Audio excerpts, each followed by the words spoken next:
وَمَن يَغْلُلْ يَأْتِ بِمَا غَلَّ يَوْمَ الْقِيَامَةِ، اور جو شخص چھپائے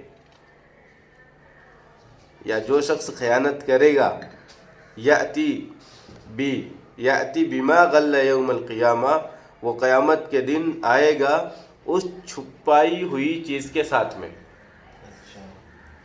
ثم توفی کل نفس، پھر ہر ایک کو پورا پورا بدلہ دیا جائے گا، ما کسبت، جو بھی انہوں نے کیا ہے ان کے کارناموں کا پورا پورا بدلہ دیا جائے گا. وَهُمْ لَا يُظْلَمُونَ، اور ان پر ذرہ برابر بھی ظلم نہیں کیا جائے گا.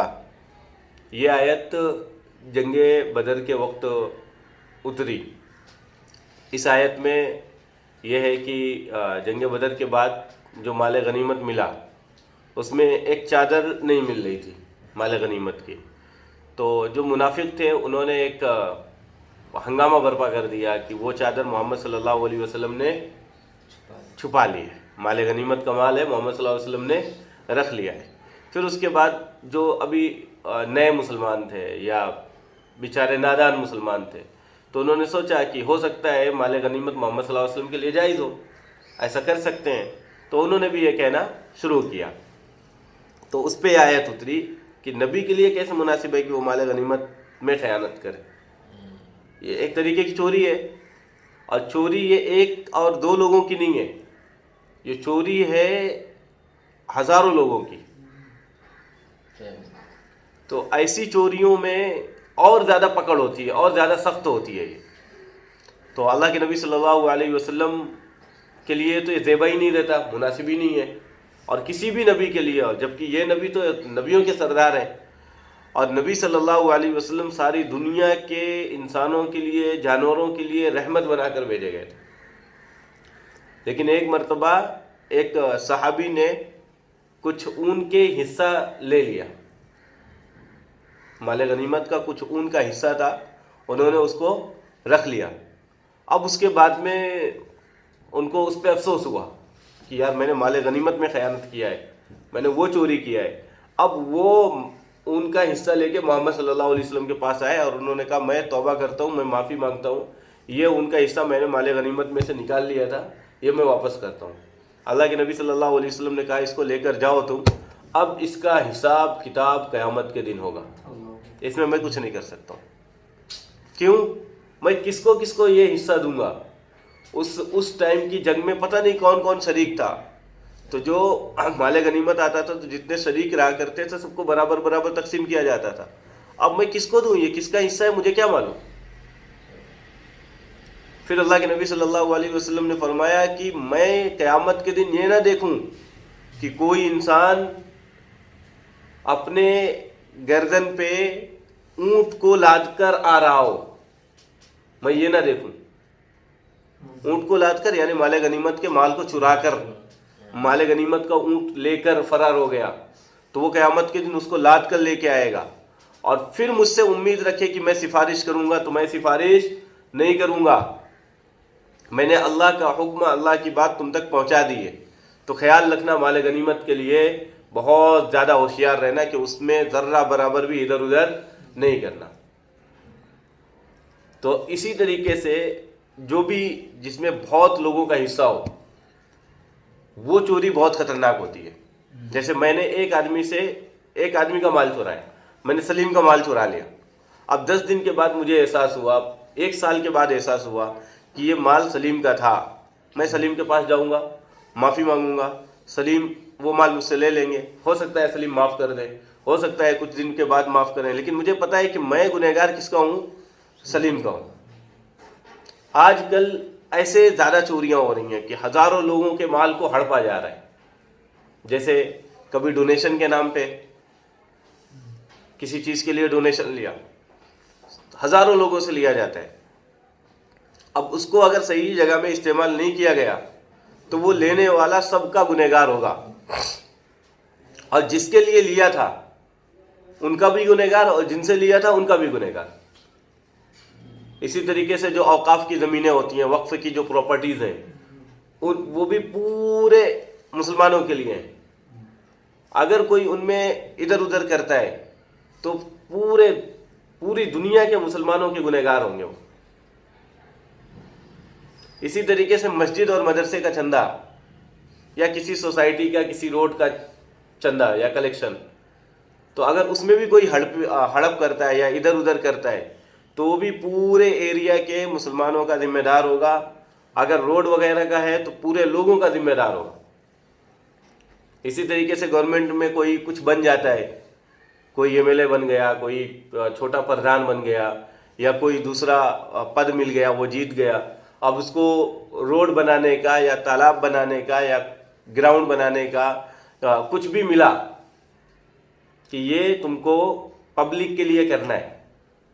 اب یہ پیسہ کس کے لیے ملا ہے؟ اس کو کام کے لیے ملا ہے، پبلک کے لیے ملا ہے. اور اگر اس نے اس میں دھوکہ دھڑی کری، یہی ہو رہا ہے نا ابھی. 1 کروڑ پاس ہو رہا ہے، لگ کتنا رہا ہے؟ 50,000، 1 لاکھ، 10 لاکھ، اس سے زیادہ نہیں لگ رہا ہے. اب یہ 90 جو لاکھ ہیں، یہ پورے پبلک کا، جتنے بھی ایریا کے لوگ ہوں گے اور جو بھی وہاں پہ آئیں گے، سب کا حق ہے. کل قیامت کے دن اللہ تعالیٰ کہیں گے سب کا حق دے دو، میں تم کو معاف کر دوں گا. کیسا دو گے ادھر؟ پاسبل ہی نہیں ہے. اسی طریقے سے آپ کسی ایریا میں رہتے ہو، وہاں پہ کوئی پبلک پراپرٹی ہے، جیسے کوئی تالاب ہے، اور اس تالاب کا یوز اس ایریا کے تمام لوگوں کا ہے. اب کوئی کیا کر رہا ہے؟ اس تالاب کو بند کر رہا ہے اور اس پہ اپنے گھر بنا رہا ہے، یا اس کو دھیرے دھیرے قبضہ کر رہا ہے. بہت جگہ ابھی ہم لوگ گئے تھے ادھر، تو وہاں پہ بھی تالاب بڑا تھا. اب تالاب مطلب پورے تمام لوگوں کے لیے ہے. اب کچھ تالاب ایسے ہوتے ہیں کہ جانور اس میں نہانے کے لیے آتے ہیں، پینے کے لیے آتے ہیں، اور کچھ تالاب ایسے ہوتے ہیں کہ لوگ نہانے کے لیے آتے ہیں، اپنے کپڑے دھلتے ہیں. کچھ تالاب ایسے ہوتے ہیں کہ پورے ایریا کا جو پانی ہوتا ہے وہ اس میں جاتا ہے. لیکن لوگ کیا کر رہے ہیں؟ پراپرٹی ہے اور اس کو کون پوچھ رہا ہے، اور اس کو دھیرے دھیرے دبا دبا کے ایک دم ہی ختم کر دے رہے ہیں.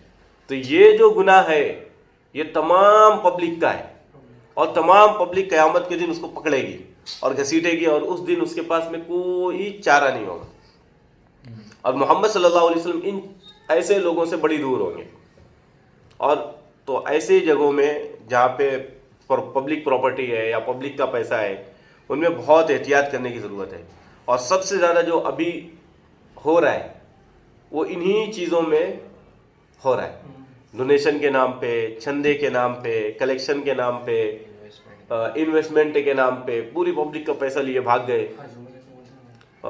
حج عمرے کے نام پہ، یا اسی طریقے سے جو ایم ایل ایز وغیرہ ہیں، جو پردھان وغیرہ ہیں، یا جو ڈسٹرکٹ وائز بنتے ہیں، یا پھر کوئی سی ایم بنتے ہیں، کیا کیا کر رہے ہیں؟ وہ کتنے کتنے لوگوں کا پیسہ ہڑپ کر رہے ہیں. یا ایسے جیسے لوگ ہیں، روڈ ہے، روڈ کو دھیرے دھیرے اپنے پراپرٹی میں لانے کی کوشش کرتے ہیں، تھوڑا سا اور بڑھاتے ہیں. 2 اینٹیں 3 اینٹیں میں کیا ہوگا تمہارا؟ تو انسانوں میں اور زہریلے جانور میں کوئی فرق نہیں ہے، صرف ایک روح کا ہے. اور محمد صلی اللہ علیہ وسلم نے جو محنت کری وہ صرف اسی پہ محنت کری کہ تم ایک انسان بن جاؤ. مکے کی پوری زندگی ایسی ہے محمد صلی اللہ علیہ وسلم کی کہ بس انسان کو انسان بناؤ. جس کے اندر روح ہے نا تو اس کو جانور سے الگ کرو. جانور کا بھی کیا ہے؟ جہاں تک ہے تو میرا ہی ہے، میرے ایریا میں کوئی کتا نہیں آئے گا، یہ سب میرا ہے. ابھی انسان بھی کیا کرتا ہے؟ جب تک اس کی سانس چلتی رہتی ہے تب تک سب کچھ وہی ہے، اور جیسے ہی سانس ختم ویسی ہی اس کی ساری عقل ختم. تو ہم کو خیال کرنا ہے پبلک کے مال میں، پبلک پراپرٹی میں، یا کبھی کچھ بنے ہم تو اس میں بہت احتیاط کرنا ہے. مسجد کے پیسوں میں، مدرسوں کے پیسوں میں، چندے کے نام سے، یا کوئی اسکیم نکالے، تو ایسے جو گناہ ہیں بہت خطرناک ہیں، اور ان پہ ذرہ برابر بھی مہلت نہیں ملے گی، سہولت نہیں ملے گی. اور اللہ تعالیٰ اس کو دنیا میں بھی دکھائیں گے اور آخرت میں بھی وہ تباہ ہوگا. اور سب سے خراب لوگ وہ ہوتے ہیں، اور سب سے زیادہ غریب لوگ وہ ہوں گے جو اللہ تعالیٰ کے دربار میں موجود ہوں گے. وہ کوئی بندہ آئے گا ان کے سامنے اور کہے گا کہ کوئی بندہ آئے گا ان کے پاس میں، اللہ تعالیٰ کے پاس، اور کہے گا اللہ تعالیٰ اس کا حق ہے میرے اوپر، مجھے اس سے حق چاہیے، دلاؤ. اب وہ بندہ کہے گا میں اس کو جانتا ہی نہیں، آج تک کبھی دیکھا ہی نہیں، میرا کیا حق ہے اس کے اوپر؟ تب اللہ تعالیٰ بولیں گے کیا کیا تھا اس نے، کیا حق لیا ہے؟ تو وہ بولے گا کہ ابھی نئی چیزیں ہیں، میں روڈ سے جا رہا تھا، بے فالتو میں مجھے پریشان کر رہا تھا، ہارن مار رہا تھا. میں روڈ سے جا رہا تھا، پانی تھا، زور سے گاڑی چلایا اور پورا پانی میرے اوپر آ گیا. اپن نہیں جاننے اس کی شکل کو، کون ہے، کیسا ہے، کدھر کا ہے، کیا نام ہے، نہیں معلوم، لیکن ہم نے اس کو تکلیف دی. اب وہ اللہ تعالیٰ کے یہاں مدعا اٹھائے گا کہ اللہ اس نے مجھے ستایا تھا. ایسے ہی کہیں ہم جا رہے ہیں پبلک میں اور کسی کے ساتھ ہماری تھوڑی سی نوک جھوک ہو گئی، ہم نے اس کو مار دیا یا رکھ دیا، اب وہ خاموش ہو گیا. کل قیامت کے دن اس کو معلوم رہے گا، لیکن ظلم کرنے والے کو معلوم نہیں رہتا. تو پھر اللہ تعالیٰ کیا بولیں گے؟ چلو ٹھیک ہے، جو کیے تم نے کیے. یہاں پہ معافی وافی کا تو سسٹم ہے نہیں، اور اللہ سب سے بڑے عادل ہیں. تو اللہ تعالیٰ کیا کہیں گے؟ اس کے گناہ اس کے اوپر ڈال دو. اب اس کے گناہ ختم ہو گئے، لیکن ابھی اس کا حق نہیں ختم ہوا. کسی کو گالی دیا، کسی کو مارا، کسی کو پریشان کیا، تو اب اللہ تعالیٰ بولیں گے ٹھیک ہے، اب اس کی نیکیاں اس کو دے دو. اور یہ الٹا بھی ہو سکتا ہے، پہلے نیکیاں دے دی جائے، پھر اس کے بعد گناہ اس کے اوپر ڈال دیا جائے. تو ہمیں خیال کرنا ہے کہ اپنی زبان سے، اپنے ہاتھوں سے ہم کسی کو تکلیف نہ دیں. اللہ کے نبی صلی اللہ علیہ وسلم کی ایک حدیث ہے کہ لوگ جب قیامت کے دن جو کسی کا مال کھائے گا یا پبلک کا مال کھائے گا اس طریقے کا، اور خیانت کر کے آئے گا، چوری کر کے آئے گا، تو کل قیامت کے دن وہ اتنا رسوا ہوگا کہ ساری دنیا کے لوگ کھڑے ہیں جو اس کو بڑا ریسپیکٹ دیتے تھے. نہیں، یہ ہمارے یہاں کے بڑے انسان ہیں، یہ عامدار تھے، خاصدار تھے، دھماکے تھے، فلانے تھے، جو بھی تھے، یہ تو بہت اچھے ہیں. اور ان سب کے سامنے اللہ تعالیٰ کیا کر رہے ہیں؟ یہ بندہ ایسا ہے کہ تم لوگوں کا حصہ کھایا کرتا تھا. اب وہ اس رسوائی کو برداشت نہیں کرے گا، اور وہ اللہ تعالیٰ سے کہے گا اللہ تعالیٰ ٹھیک ہے، میں نے کیا جو کیا، مجھے جہنم میں ڈال دو، لیکن یہ رسوائی مجھے نہیں چاہیے. سب کے سامنے ذلیل کیا جائے گا. اتنا زیادہ ذلیل کیا جائے گا، ارے یہ میرے عامدار ہیں، مجھ سے ووٹ لینے کے لیے آئے تھے، میں نے ایک دم فوراً ہاں بھائی تمہیں کو جیتاؤں گا میں. اور اب دکھایا جا رہا ہے کہ انہوں نے ہمارا پیسہ کیسا کھایا. یہ مسجد کے لیے چندہ لینے کے لیے آئے تھے، ہم نے ان کو دے دیا اور انہوں نے اپنی جیب بھر لی. یہ مدرسے کے لیے آئے تھے، ہم نے دیا، انہوں نے اپنی جیب بھر لی. تو اللہ تعالیٰ پھر اس دن کی جو رسوائی ہے، اس دن کی رسوائی میں لوگ بولیں گے اللہ جہنم میں ڈال دے، میرا فیصلہ کر دے، بس اس رسوائی سے بچا لے. تو ہمیں بہت احتیاط کرنا ہے، بہت کوشش کرنا ہے کہ ہم چاہے ایک انسان کی چوری ہو، چاہے بہت لوگوں کی چوری ہو، بہت لوگوں کی خیانت میں ایک لوگوں کی خیانت سے ہمیں دور رہنا ہے. اللہ ہم سب کو قیامت کے دن کی رسوائی سے بچائے اور دوسروں کے مال میں ہڑپ کرنے سے بچائے.